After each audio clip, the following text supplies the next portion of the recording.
Bonjour à tous et à toutes, on se retrouve aujourd'hui pour parler vérité et cette fois-ci on va aborder le sujet des bébés. Donc c'est encore une fois des petites choses que j'aurais voulu savoir avant d'avoir mes enfants, simplement pour pas m'inquiéter, pour savoir que c'était des choses totalement normales, que ça ne venait pas de moi. Donc je tiens un petit peu ici à aborder ces 10 points-là. Le premier point, c'est que quand bébé est juste né, il dort beaucoup, mais vraiment beaucoup. Et c'est vrai qu'on se dit, il y a toujours cette petite remarque qu'on se fait à soi-même en se disant « Oh mais en fait j'ai gagné le loto, mon bébé à moi il dort », j'entends les mamans qui disent que le sien ne dort pas, le mien il dort, c'est génial. Et en fait non, ne vous faites pas avoir, ce sont simplement la première, voire les 2 premières semaines où effectivement votre enfant dort beaucoup, il est très calme. Simplement il se remet de l'accouchement qui a quand même été assez intense pour lui également. Et ça va changer. Donc vraiment, les 2 premières semaines, si j'ai un gros conseil à vous donner, c'est de dormir autant que vous pouvez.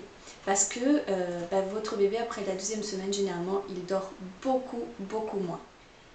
Également, vous allez vite vous rendre compte que quand votre bébé dort, vous devenez un petit peu, pas paranoïaque, mais vous entendez constamment votre enfant pleurer. Quand vous allez vous doucher, vous êtes persuadé qu'il pleure, alors que pas du tout, il dort paisiblement. Et ça, c'est vrai que c'est quelque chose qui revient souvent. Les mamans en parlent beaucoup sur les forums ou même dans les groupes de mamans. Vous allez beaucoup entendre ça, qu'elles ont l'impression que leur enfant pleure tout le temps quand elles ne sont pas avec lui, quand elles sont occupées à faire autre chose, alors que non, pas du tout, il dort paisiblement. Le deuxième point concerne le dodo. Il est fort probable que votre enfant ne dorme que sur vous pendant un certain temps. Vous n'allez pas pouvoir le mettre dans son petit cododo, dans un lit. Il ne va vouloir dormir que sur votre torse. Et ça encore, c'est tout à fait normal. On sait bien, votre enfant a été 9 mois dans votre utérus, donc avec votre rythme cardiaque en permanence, de l'obscurité. Il est habitué à votre odeur, à votre son de voix. Il ne va pas vouloir dormir dans un lit en plus complètement vide parce que c'est vrai qu'on vous dit tout le temps il faut que le lit de bébé soit vide. Ça ne fonctionne pas, ça n'est juste pas possible. Un bébé ne peut pas juste né dormir dans un lit qui est vide. Donc si vous voyez que votre enfant refuse d'être posé et qu'il ne dort que dans vos bras tout au début, c'est normal et encore une fois, ne vous inquiétez pas. Le troisième point, ça concerne le cosy et le siège auto, tout ce qui est vraiment pour le transport de bébé, sachant que le cosy, très souvent, on vous demande d'en avoir un, même si vous n'avez pas de voiture, pour la sortie de l'hôpital. Et c'est vrai que j'ai été très surprise par les prix de ces produits-là. Je m'y attendais pas, j'étais pas préparée, et c'est vrai que c'est quand même un sacré budget. Il y a beaucoup d'argent à mettre dans ce genre de trucs-là. Donc pensez-y à l'avance, regardez bien. Vous avez la possibilité peut-être d'en emprunter, de les acheter seconde main, mais assurez-vous qu'ils soient de bonne qualité parce que ça a beaucoup changé au niveau de votre expérience. Moi j'ai acheté un bon siège qui fait du 360 degrés qui tourne. Il a été un petit peu plus cher à l'achat, mais il m'a servi depuis la naissance de bébé jusqu'à ce qu'il soit à peu près à 36 kg. Donc il y a de la marge. Je l'ai payé un petit peu plus cher à l'avant, mais j'ai pas eu besoin de le changer du tout. Vous avez aussi l'option de l'Isofix qui change beaucoup la donne. C'est vraiment la stabilité du siège est tout autre. Donc un appareil qui n'a pas d'Isofix ne peut pas être aussi stable à la tâche en voiture. Donc choisissez, si vous avez la possibilité de le faire, quelque chose qui comporte un Isofix. Le quatrième point concerne les vêtements nouveau-nés. Alors les vêtements nouveau-nés, c'est vrai que quelquefois on a tendance à s'emballer un petit peu et en acheter beaucoup parce que c'est tout mini, c'est tout mignon, voilà, c'est tout chou, on a envie d'en avoir plusieurs. Vraiment, ne vous faites pas avoir là-dessus, achetez le strict minimum en nouveau-né ou empruntez-les parce que ça ne dure vraiment pas du tout. Si c'est une semaine, ça va être le maximum. Donc c'est vrai qu'ils sont tout choux, mais vraiment limitez-vous à quelques pièces et pas plus. Le numéro 5, les ongles de bébé. Alors ça a été un cauchemar pour moi. J'ai vraiment eu de très grosses difficultés à couper les ongles de mes enfants, bébés. Et ça encore, c'est quelque chose auquel je n'étais pas préparée. Je n'y avais pas vraiment pensé. Les ongles des bébés poussent très vite. Certains bébés naissent avec des ongles longs déjà à la base, donc c'était le cas de mon deuxième enfant. Il a fallu qu'on lui coupe très tôt. Bébé bouge, c'est vraiment tout petit. Les ongles en plus sont mous, donc c'est vraiment très difficile de couper les ongles de bébé.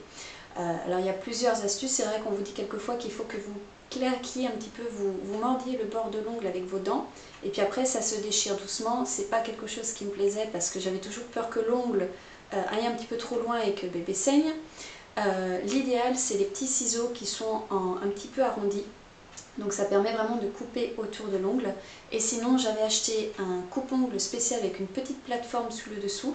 Donc comme ça je posais le doigt de bébé dessous et je coupais son ongle. Donc ça me permettait d'avoir une certaine stabilité sur l'ongle. Mais vous allez voir, couper les ongles de bébé c'est toute une histoire. Le 6e point, alors c'est plutôt pour les petits garçons, parce que pour les petites filles vous allez moins avoir ce problème.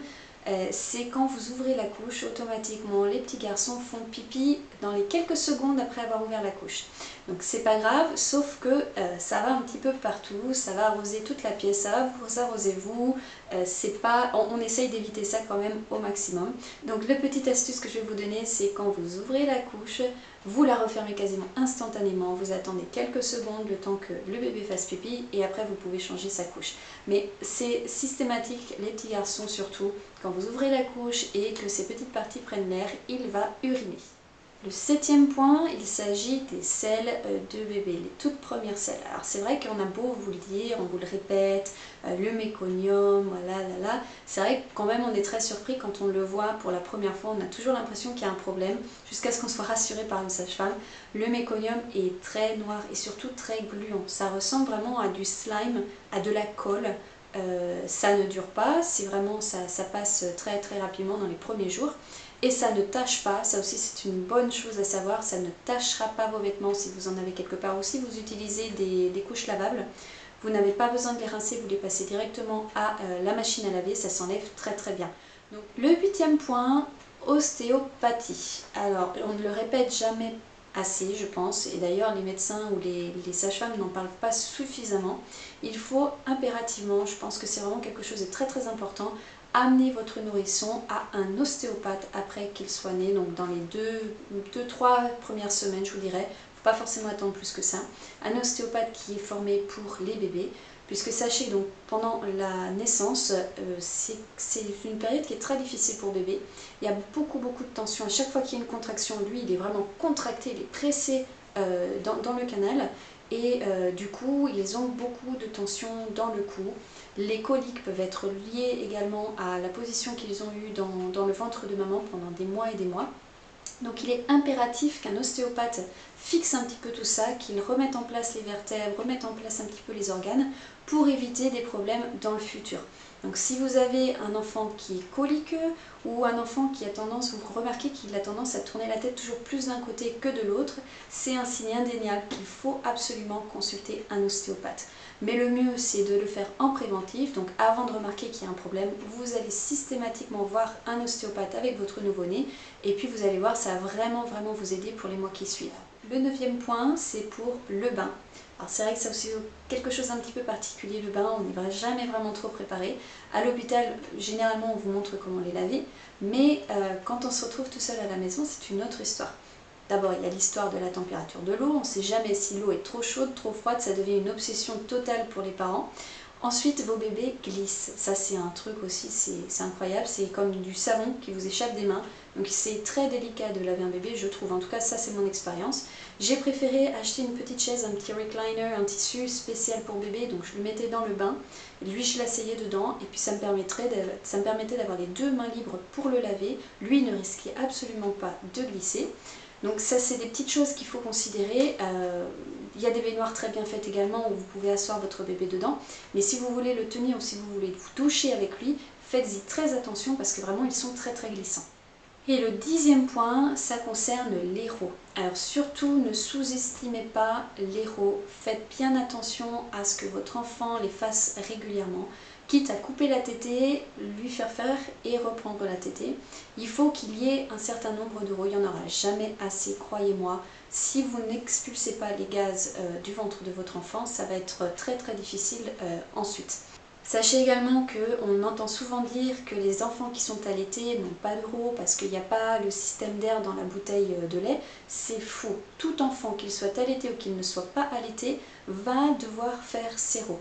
Et c'est vrai que moi, ce que j'ai trouvé le plus simple, c'était d'arrêter en plein milieu de tétée, que ce soit biberon ou allaitement. Arrêter un petit peu, lui faire son RO et qu'ensuite il continue la tétée. Souvent on se dit tiens il a fait son premier RO, c'est bon, c'est passé. Non, souvent après le premier RO il y en a encore 2-3 autres après. Donc il faut bien insister, il faut bien rester avec votre bébé jusqu'à ce que vous soyez sûr plus ou moins qu'il ait fait la totalité, qu'il ait dégagé la totalité des poches d'air qui se trouvent dans l'estomac. Et enfin, si je peux rajouter un numéro 11 que je juge quand même relativement important, c'est concernant la respiration de votre enfant. Vous allez vous rendre compte qu'un nouveau-né ne respire pas de la même manière qu'un adulte, c'est-à-dire que la régularité est différente. Ils respirent un petit peu plus rapidement tout d'un coup, un petit peu plus lentement après, on a l'impression qu'ils vont en apnée, c'est très bizarre. Et c'est vrai que c'est quelque chose qui moi m'avait vraiment inquiétée. Et non, mon pédiatre m'avait dit que c'était normal, que c'était la manière dont il respirait tout petit. Donc rassurez-vous, c'est tout à fait normal, mais si vous avez quand même des questions ou des préoccupations, rapprochez-vous de votre pédiatre ou votre docteur qui vous expliquera la raison de tout ça. Mais de manière générale, il n'y a pas à s'inquiéter. Donc voilà, j'ai fait le tour de mes 10 vérités, les 10 points que je juge importants, que j'aurais voulu savoir, comme je vous disais tout au début de cette vidéo, qui m'auraient évité beaucoup de préoccupations ou beaucoup de remises en question. C'est vrai que surtout quand on est maman pour la première fois, mais même pour la deuxième fois, on apprend toujours des choses. Il y a effectivement des petites préoccupations dont on se passerait.